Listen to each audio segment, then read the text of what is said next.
الحمدللہ رب العالمین والصلاۃ والسلام علی نبینا محمد وعلی آلہ وصحبہ اجمعین، اما بعد۔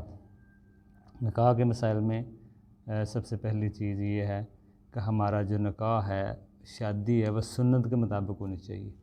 اور اس میں آج ہم دیکھیں گے نکاح میں لڑکا اور لڑکی کا آپس میں کفو کا ہونا، یہ شرط ہے نکاح کے صحیح ہونے کے لیے، کہ دونوں میں کفو پایا جائے، ٹھیک ہے نا، پھر ہی نکاح صحیح ہوگا۔ پہلی شرط کفو کیا ہے، اب اس مسئلے کو سمجھا جائے۔ سب سے پہلی چیز ہے کہ دونوں کا دین ایک ہو، مذہب ایک ہو۔ نکاح صحیح ہونے کے لیے دونوں کفو ہو، یعنی کہ ایسا نہ ہو کہ ایک مسلمان ہو اور دوسرا غیر مسلم ہو، ایسا نہ ہو۔ ہاں، ایسا اگر نکاح ہو رہا ہے تو وہ نکاح صحیح نہیں ہے۔ اللہ تعالیٰ فرماتا ہے کہ مشرک عورت سے نکاح نہ کرو، یہ ہدایت لڑکوں کے لیے ہے۔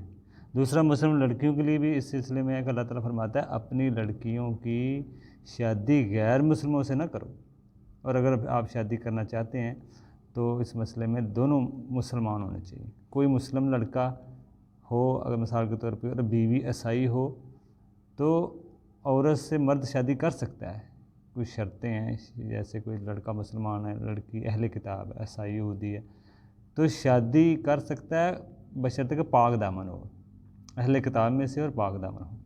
ہاں، مسلمان لڑکی سے شادی کرنا زیادہ بہتر ہے اہل کتاب سے، افضل یہی ہے، لیکن اگر کوئی پاک دامن ہے تو پھر کچھ شرائط کے ساتھ زیادہ ہے۔ اسی طرح اہل کتاب عیسائی یہودی عورت سے دوسرا اہل کتاب سے شادی کرنا جائز ہے، بہتر نہیں ہے۔ یہ بھی مسئلہ ہے کہ بہتر نہیں ہے، جائز ہے، کیونکہ آپ کے بچے جب پیدا ہوں گے تو آپ دیکھیں ان کی تربیت کیسے ہوگی۔ اگر ان کی ماں ہی اہل کتاب ہے تو وہ تربیت اس کی کیا کرے گی۔ دوسرا، اگر پاک دامن لڑکا ہو تو پاک دامن لڑکی سے ان کی شادی ہونی چاہیے، لیکن اگر دونوں زانی ہوں، مثال دونوں پاک دامن ہوں، ٹھیک ہے نا، ٹھیک۔ ہاں، اگر دونوں زانی ہوں پھر جائز نہیں ہے ان کا نکاح، جب تک دونوں وہ توبہ نہ کر لیں، کیونکہ عفت ہونا بھی اس میں شرط ہے۔ یہ کفو میں چیز آئے گی، زانی سے نکاح نہیں ہو سکتا۔ پاک دامن عورتوں سے ہی، پاک مرد پاک عورتیں آپس میں نکاح کریں، زانی سے نہیں۔ دونوں زانی ہیں اگر، پھر بھی نکاح جائز نہیں ہے جب تک توبہ نہ کر لیں۔ عفت ہونا بھی شرط ہے، کیونکہ زانی سے شادی کرنا حرام ہے، چاہے مرد ہو یا عورت ہو۔ اگر دونوں کر لیتے ہیں تو یہ نکاح جائز نہیں ہے۔ ہاں، اگر کر لیتے ہیں تو زنا ہوگا، کیونکہ شادی کرنا حرام ہے۔ دوسرا، اگر کوئی عورت یا مرد زنا کر لیتے ہیں تو ان سے کیا کوئی شادی کرے ہی نہ؟ نہیں، اس مسئلے کو بھی سمجھا جائے۔ اس کا جواب یہ ہے، کسی مرد یا عورت کو زانی اس وقت تک کہیں گے جب تک وہ توبہ نہ کر لیں سچی۔ اگر کسی انسان سے جرم ہو گیا تو وہ توبہ کر لے، بعد میں اخلاص کے ساتھ توبہ کرے، اب وہ اس انسان مرد عورت کو زانی نہیں کہا جائے گا، ٹھیک ہے نا، اب ان کا شادی کرنا جائز ہے۔ تو یہ مسئلہ ہے کہ وہ سچی توبہ کریں۔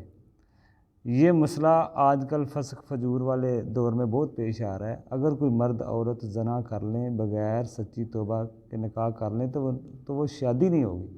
پہلے توبہ کریں پھر شادی کر سکتے ہیں۔ اس سے ملتا جلتا مسئلہ، اگر زنا میں حمل ہو جائے، اب اس لڑکی سے شادی کرنا کوئی چاہتا ہے، ٹھیک ہے نا، اب کوئی لڑکا شادی کرنا چاہتا ہے اگر لڑکی سے، تو اس سلسلے میں سب سے پہلے توبہ کریں سچے دل سے، صرف لوگوں کو دکھانے کے لیے نہیں، رسمی نہیں، سچی توبہ کریں۔ دوسرے نمبر پر، جب تک ولادت وضع حمل نہ ہو جائے نکاح کرنا جائز نہیں ہے۔ ان دونوں کی شرطوں کے بعد شادی کر سکتے ہیں، سچی توبہ کریں اور وضع حمل ہو جائے، پھر کسی سے نکاح کر سکتے ہیں، چاہے وہ زانی ہو، کیونکہ وہ سچی توبہ کر گیا ہو۔ اگر سچی توبہ کر لی ہے تو پھر اس کو زانی نہ کہا جائے گا، پھر نکاح ہو سکتا ہے۔ اور دیکھیں دوسرا، اس میں اگر حمل ہو جاتا ہے تو وہ بچے جو کس طرح منسوب ہوں گے، وہ ماں کی طرف منسوب ہوں گے، باپ کی طرف نہیں، کیونکہ یہ زنا سے ہوا ہے، نسب نہیں اس میں ثابت ہو رہا۔ تو یہ اس میں بات ہے، خلاصہ ہے کہ کفو کا مطلب کیا ہے؟ کفو کا مطلب ہے دینداری، دین میں دونوں برابر ہوں، عفت میں برابر ہوں۔ باقی دوسری چیزوں میں کفو ہونا شرط نہیں ہے، جیسے خاندان، مالداری، حسب و نسب، اس میں کفو شرط نہیں ہے۔ ان کے دینداری اخلاص میں کم زیادہ ہو، نکاح جائز ہوگا۔ افضل یہی ہے کہ شادی نہ کی جائے، باقی کاموں میں کفو ہو یہ افضل ہے، لیکن شرط نہیں ہے۔ تو یہ اس میں بات ہے کفو میں۔ اللہ تعالیٰ ہم ان جو مسائل ہم پڑھ رہے ہیں اللہ تعالیٰ ہمیں اس پہ عمل کرنے کی توفیق دے، اور آگے پھیلانے کی بھی اللہ تعالیٰ ہمیں توفیق دے۔